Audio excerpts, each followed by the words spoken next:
Buenas tardes o buenos días, como quieran, depende para los que... Bueno, pues quiero comenzar agradeciendo la invitación a este congreso. Muchas gracias, Antonio, y la Reserva Radiosfera. Para mí es un placer estar aquí y pues aprender, porque yo vengo a aprender de todos ustedes e interactuar e intentar pues hacer un mundo mejor a través de todo este conocimiento. Ayer comentábamos que es una ventaja poder tener en nuestra sociedad personas que piensan, ¿no? Porque con el día a día pues, hay poco tiempo para pensar para mucha gente y el subdesarrollo se caracteriza precisamente por eso, por no poder reflexionar acerca de cómo orientar el futuro. Por eso el pensamiento, el conocimiento es tan importante. No solo la información, sino poderla convertir en acción, la información a través del conocimiento y de la práctica y del enriquecimiento de ese conocimiento. Y para ello los foros y la discusión es necesaria, forma parte de esa mentalización. Estamos aquí para aprender, para cambiar, para mejorar, que es lo que hemos llevado haciendo toda nuestra vida, cada uno de nosotros, de una forma o de otra, es lo que hace cada persona desde que nace. Evolucionar y ser cada vez mejor, o por lo menos aprender y culturizarse e interactuar de una forma diferente con el mundo.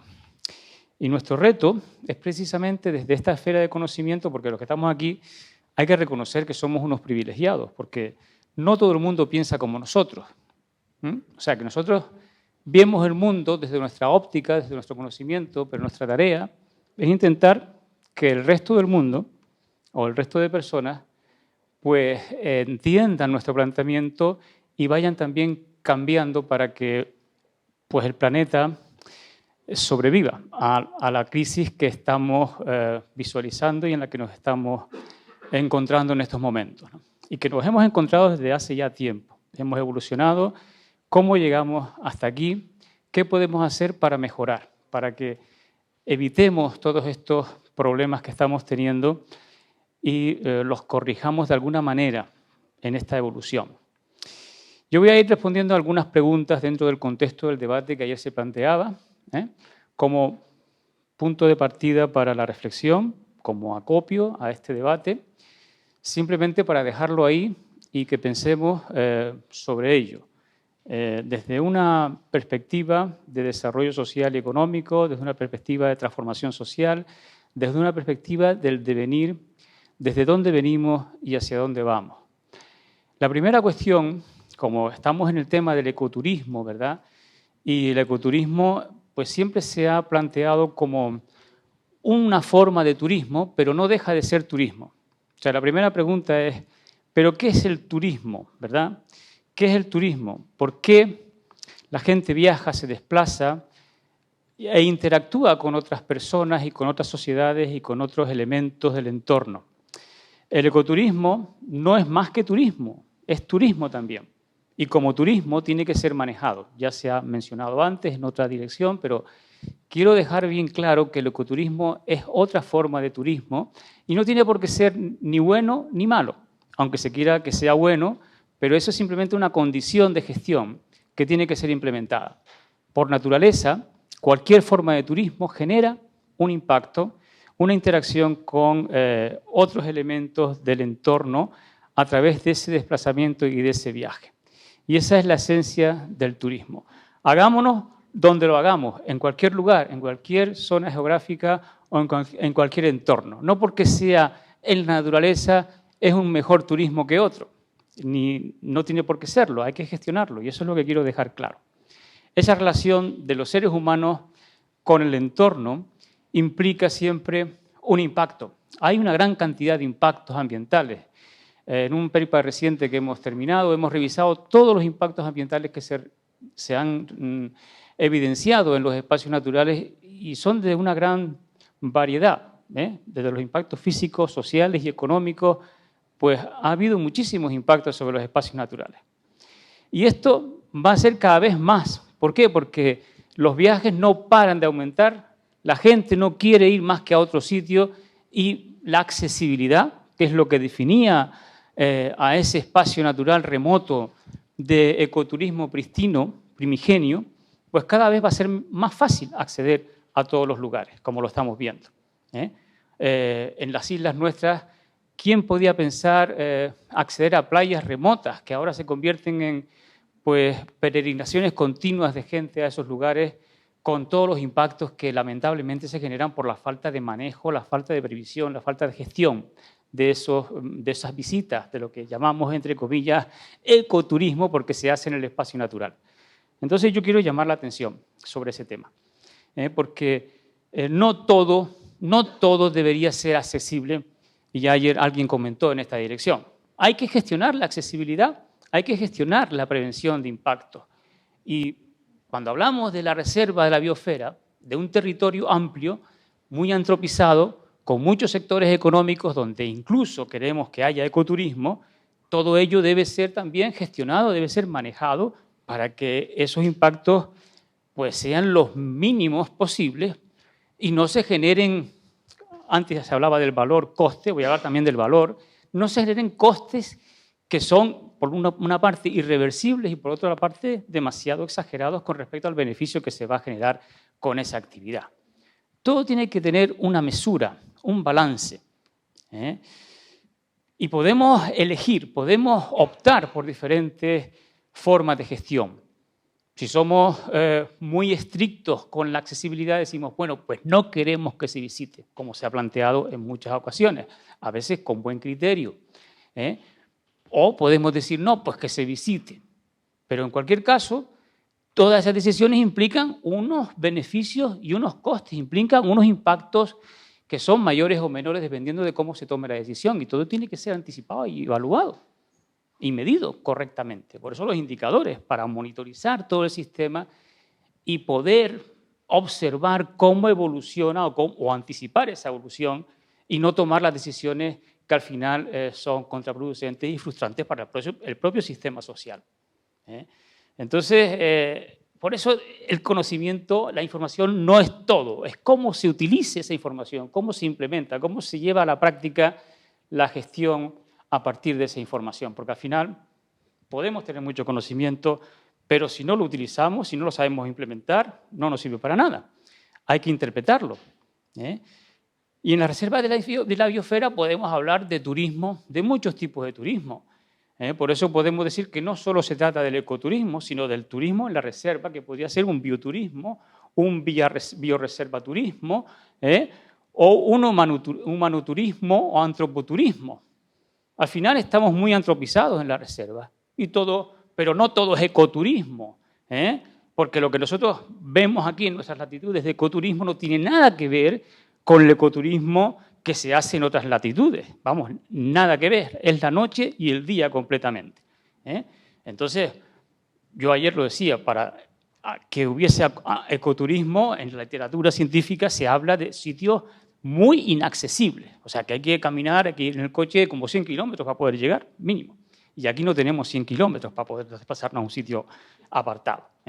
Entonces, esto no tiene nada que ver, esto es recreativo. Esto es una actividad complementaria de los turistas que hacen muchas cosas y que pueden también dar una visita a un espacio natural que además se puede ver sometido a una presión y a unas consecuencias negativas que no nos interesan.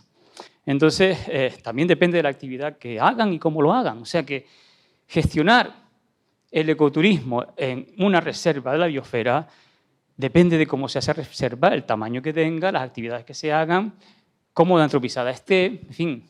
Hay muchas cuestiones que hay que definir antes de hablar de ecoturismo, porque el ecoturismo se dice que es una relación con la naturaleza, con el ambiente, que debe generar un impacto positivo en el ambiente, que además debe generar un impacto positivo en las personas que lo visitan, por lo tanto debe ser educativo, y en las personas que reciben, en la sociedad recipiente, también debe tener una alimentación de renta y de riqueza para esas personas.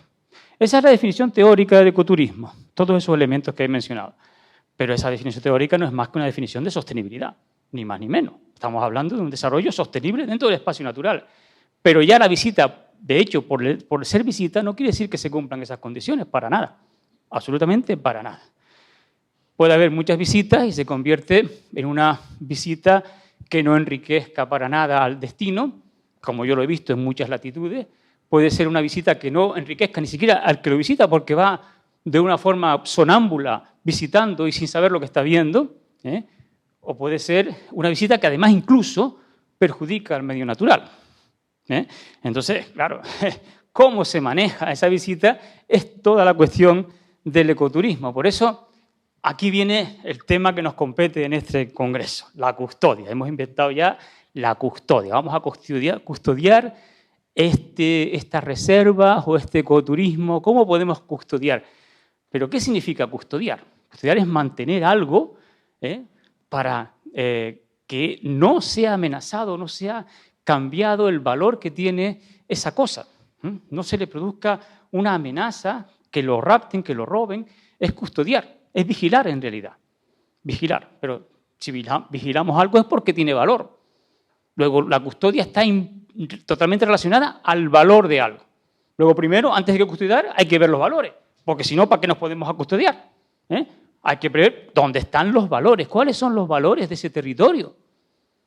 Pero no solo del territorio, habría que hablar de todo el ambiente, porque claro, el territorio es lo que está en la superficie, pero también hay valores en el aire y valores en el espacio.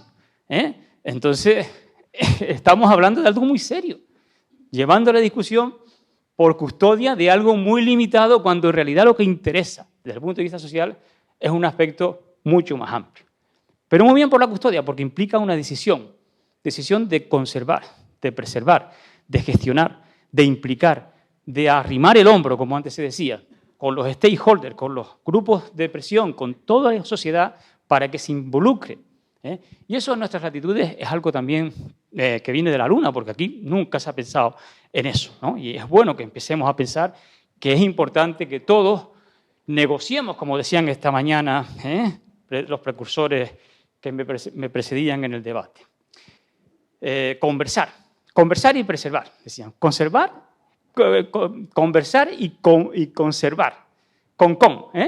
Luego, es fundamental. O sea, eso es la custodia. La custodia es gestionar esos valores. Tiene que haber unos valores y podemos hablar de ecocustodia, preservación de los atributos ambientales que tiene un destino, que tiene una reserva de la biosfera. O podemos hablar del enriquecimiento de esos valores. Alguien habla de poner en valor, pero es que no hace falta poner en valor nada. Ya el valor está ahí. El valor hay que alimentarlo, hay que darle de comer, hay que recrearlo, hay que hacerlo crecer. No hace falta ponerle nada. El valor ya existe. Tenemos que identificar esos valores, tenemos que hacerlos, apropiarlos, conocerlos y además hacerlos parte de nosotros, de nuestra sociedad. Por eso es también el sentido de pertenencia a esos valores que muchas veces se tiene, y la contraproducente es que por poner actividades van en contra de esos valores tradicionales, los destruimos y no nos damos cuenta. Por eso la identificación de los valores es fundamental para crear y aumentar ese beneficio que genere esa gestión, esa custodia a la sociedad. No puede haber una custodia positiva o que genere un bienestar social si no hay una recreación de esos valores. Porque para limitar el acceso, para dejar las cosas ahí como están, para eso no hace falta custodiar. Para eso usted haga un plan de ordenación, zonifique y se acabó, ¿vale? Como se ha hecho siempre. Eso no es reservar los valores y aumentar los valores. ¿De acuerdo? O sea que hay muchísimos valores en el territorio y esto nos lleva al tema de la sostenibilidad. ¿Es el ecoturismo sostenible? Ya he dicho que no tiene por qué serlo. Tenemos que pensar en qué es lo sostenible. ¿Dónde está lo sostenible? Lo sostenible está en esa interacción del ser humano que nos hemos implantado en este planeta y que hemos arrasado con él y seguimos arrasando sin problema y no nos cuestionamos este arrasamiento. Ese factor humano, hasta que no cambie y se reeduque, no vamos a ser nunca sostenibles. Pero eso está claro. Y ya hay una discusión muy importante sobre el tema de cómo se maneja la energía, cómo tenemos que manejar los residuos, cómo tenemos que manejar todos los aspectos del ambiente. O sea, por eso el territorio no solo es el territorio, es el manejo de todos los efectos externos que están rodeando al sistema social. Y eso implica un cambio total de actitudes. O sea, es un replanteamiento de arriba abajo de ese actor, de ese individuo, esa persona, vamos a llamar ser humano, Homo sapiens, esa persona que está en este planeta y que está interactuando continuamente con todo. Desde que sale de la mañana de su casa, bueno, que está durmiendo, ya está interactuando con todo. Entonces, tenemos que replantearlo todo para poder ser sostenible, para poder conseguir que este planeta no desaparezca, no voy a decir los próximos 100 años, en los próximos 1000 años. Porque por el camino que vamos es probable que no aumente este tirón si no hacemos cosas ya. Después van a ver por qué estoy diciendo esto. Entonces, el ecoturismo, para que sea sostenible, necesita una serie de instrumentos de gestión. Primero, planificado, tiene que estar planificado.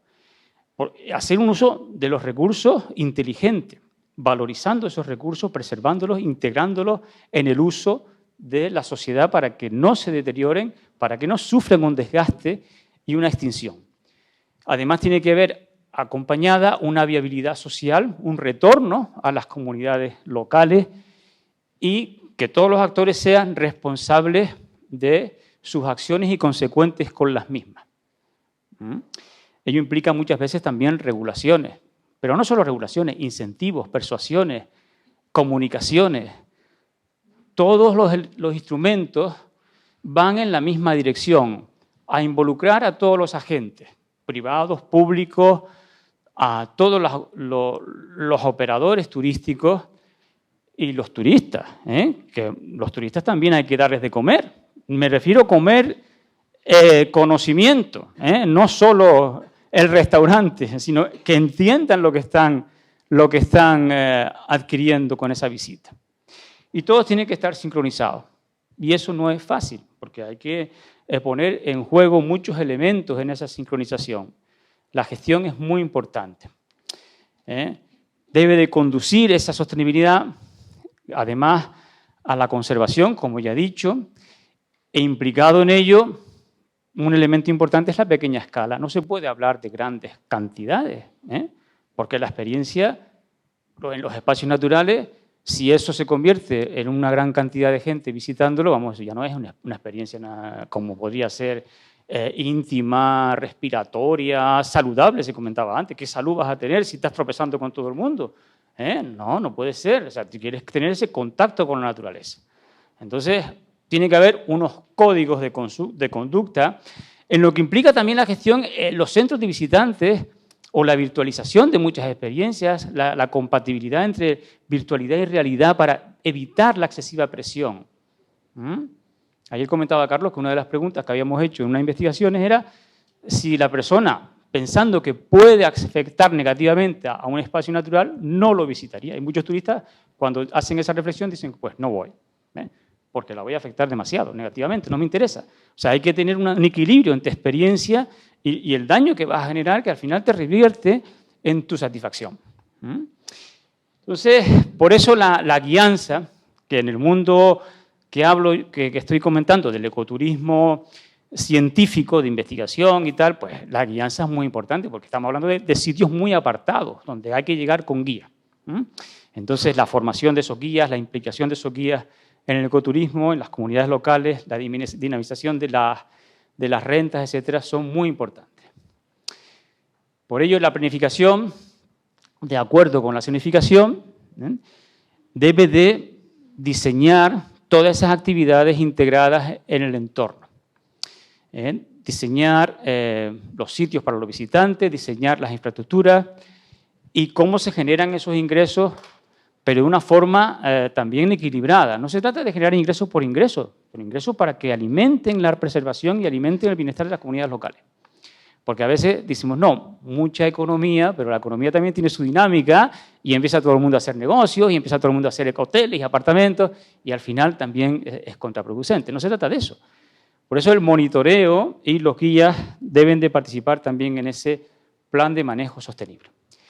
Y en ese diseño de productos de experiencia sostenible es conveniente compatibilizar los tres ejes. Me plantea el triángulo de Orams en el año 95, donde tenemos por un lado el impacto en la economía, ¿verdad? La economía, que es muy importante, que haya un impacto positivo, todo el mundo busca bienestar económico y que haya rendimiento, puede ser menor o mayor, cuanto mayor mejor, pero debe estar integrado con el impacto con la naturaleza, también financiando la conservación, pero al mismo tiempo alimentando el monitoreo y la gestión, pero sobre todo con la experiencia del visitante. Es que todo, vamos a ver, en un lenguaje común, si matamos la gallina de los huevos de oro, nos quedamos sin huevos. Entonces, todo tiene que tener un límite. La capacidad de carga es un elemento fundamental, vamos, que si no, no tiene sentido el turismo, el ecoturismo. Entonces, en esa experiencia del visitante, que es rehabilitar, es formar, es hacer que la persona crezca con el turismo, sea cada vez mejor, porque el turismo lo que va buscando cada vez más, eso es una de las tendencias del turismo también, el hecho de que las personas cuando hacen turismo quieran mejorar su salud, mejorar su cultura, mejorar sus condiciones de vida, pues no solo es el disfrute, que es lo que siempre hemos entendido que quiere el visitante, no, quiere también un aprendizaje, quiere un conocimiento, quiere un cambio de comportamiento, si se le puede dar. Es una educación, que es para eso el turismo. Tenemos que aprovechar, tenemos que hacerle cambiar el comportamiento. Y ese es uno de los problemas fundamentales del turismo, que no conseguimos hacerles cambiar el comportamiento. Y por eso hay unos grandes esfuerzos investigadores que se están realizando en muchos departamentos de turismo en todo el mundo para intentar estudiar cuáles son las políticas y los incentivos necesarios para hacer cambiar a los turistas de comportamiento. Y ojo con el cambio de los comportamientos, porque si no adoptamos políticas en los destinos que impliquen una gestión ambiental sostenible, me refiero yo, por ejemplo, a la huella de carbono. Ayer se comentaba también en los talleres lo de la huella de carbono, cómo se puede pensar que un turismo sea ecoturístico si no tiene una huella de carbono cero. Vamos, empezando por ahí. Tiene que haber una compensación del carbono total del viaje. Entonces, el cambio de comportamiento es uno de los retos fundamentales de todo el sistema. Y yo no quiero terminar todo este debate y esta acopio de ideas sin mencionar la figura de César Manrique, porque estamos en el año del homenaje y hay que recordar a nuestros maestros, a nuestros inspiradores, porque sin esas ideas no hubiésemos estado nunca donde estamos ahora. Entonces, César precisamente puso el dedo en la llaga cuando relacionó la naturaleza con el turismo.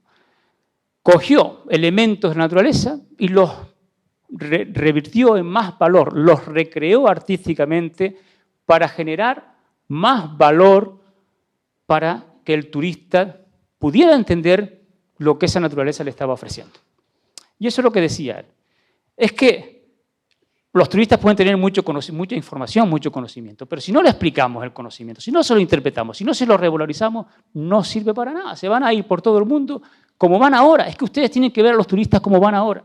Parecen un ganado, ¿entienden? Van por ahí, ya pueden ir a la mejor catedral del mundo, a la mezquita, a donde sea, que van mirando y no se enteran de nada, porque los tenemos nada más que para ganar dinero. Y eso no es el turismo.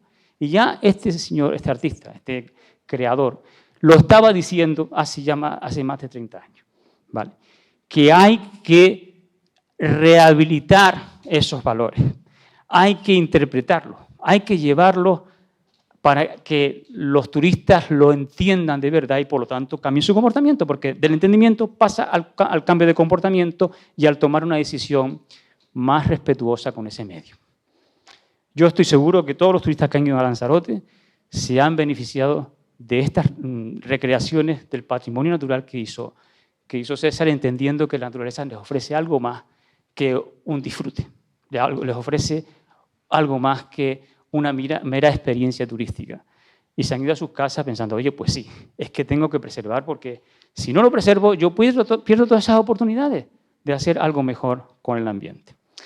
Bien, esto yo podía haber terminado por aquí, ya, si me queda tiempo sigo con algunos ejemplos que desde el Instituto de Turismo y Desarrollo Económico Sostenible hemos conducido en los temas de ecoturismo en países un poquito menos avanzados que el nuestro, donde el ecoturismo se ve como una alternativa de desarrollo socioeconómico, como una posibilidad seria para el desarrollo, y las necesidades sociales y humanas son muy grandes. Entonces, yo simplemente voy a presentarles el caso de un parque nacional en Senegal, en el delta de Salou, es una reserva, un santuario en los flamencos en Colombia, y de la posibilidad de convertir las tortugas, en vez de una especie que se mata y se utiliza en la alimentación, en una experiencia también turística. En el delta de Salou trabajamos con las poblaciones locales, con las comunidades locales, para identificar pues cuáles eran o podrían ser las actividades ecoturísticas que generarían una renta, un bienestar, a partir de la implicación de estas comunidades, generando emprendeduría y dinamicidad del sistema socioeconómico de una forma autosostenida, endógena y además creativa, a partir de esos valores naturales, históricos, culturales de esas sociedades. Entonces, integrando a todos estos actores, que desde las ONG, los agentes del Parque Nacional, los servicios del Estado y la población local, pues se iban identificando cuáles eran las oportunidades de emprendeduría, las ideas que aparecían desde estas comunidades, pues poniendo al servicio de una actividad diseñada, diseñando actividades para que los turistas pudieran beneficiarse, y al mismo tiempo la población local se beneficiase de esas actividades. Entonces, lo que nosotros aportamos aquí es una identificación de las necesidades que tiene esta población. Necesidades muy importantes en los temas de vivienda, de salud, los temas de accesibilidad, de transporte, y esas necesidades pues planteaban un reto para ser cubiertas a través de un desarrollo socioeconómico basado en el ecoturismo. Y a partir de ese trabajo integrado con esas comunidades, llegamos a la conclusión de que se podrían diseñar unas experiencias turísticas que además los turistas valorizasen y estuviesen dispuestos a comprar y a acceder a las mismas a través de un intercambio económico, más que espiritual o social. Entonces, estas actividades que se propusieron estaban relacionadas con esa observación de los pájaros en la isla de los pájaros, a la que pertenece a este espacio natural, a este parque nacional, donde los turistas iban conducidos por los guías previamente formados a visitar esta isla de una forma, pues también bajo unos criterios de sostenibilidad, o sea que no podría ser una visita masiva, sino bien coordinada, bien diseñada para que no perturbase la naturaleza y el proceso que la naturaleza estaba generando en la isla de los pájaros. También paseos en canoa, recepción de los turistas en las comunidades locales, en los habitáculos que tienen para vivir, etc. O sea, todo esto se planteó y generó pues un producto ecoturístico basado en esas necesidades y en esas soluciones que aportaban los turistas. En el caso de Boavista, en la isla de Boavista, en Cabo Verde, pues también había un problema que es el de las tortugas, que la población utilice las tortugas para su alimentación, para su explotación, en lugar de utilizarla pues como una posibilidad también de turismo. Entonces planteamos un ejercicio de conocimiento de los posibles valores que habían en ambos lados de la gestión, la extinción, o sea, la extracción, o bien la preservación a través de una ruta para observar y experimentar todo este proceso de las tortugas. Entonces, hay una literatura demostrando que el uso extractivo es genera menos recursos, menos beneficios para las sociedades, para las comunidades locales, que el uso turístico. Y el uso turístico contribuye a la preservación. Esa es una de las condiciones que se les acopia al ecoturismo, de que contribuye a la preservación. Y en este caso, llegamos a la conclusión, a través del estudio de las preferencias de los turistas, de que efectivamente había un valor ahí que estábamos descubriendo, aflorando, por eso es la identificación de valores en la preservación de las tortugas para un uso turístico a través de una experiencia enriquecedora de biología, de conocimiento, de cómo las tortugas pues, procedían a acercarse a las playas, además depositar sus huevos, etc. Y en el Santuario de Flora y Fauna de los flamencos en Colombia, es otro destino conocido en Colombia. Colombia es el país con más diversidad del mundo por territorio y el avistamiento de aves es muy importante. Entonces, en Colombia, este es un lugar donde se va mucho a visitar los aves, vienen de todo el mundo y está situado en la región de La Guajira, que tiene unos problemas de gestión también muy importantes, ¿no? O sea, vamos que aparte de los problemas ambientales están los problemas sociales, el impacto, pero ofrece una gran cantidad de atractivos, ¿no? Como es los flamencos, que es el más conocido, pero también hay pues, las rutas, las caminatas o el contacto con la población local. Y el trabajo que realizamos es precisamente de identificar las propuestas que desde la población local emanaban para el diseño de productos o de servicios, de experiencias ecoturísticas en este destino.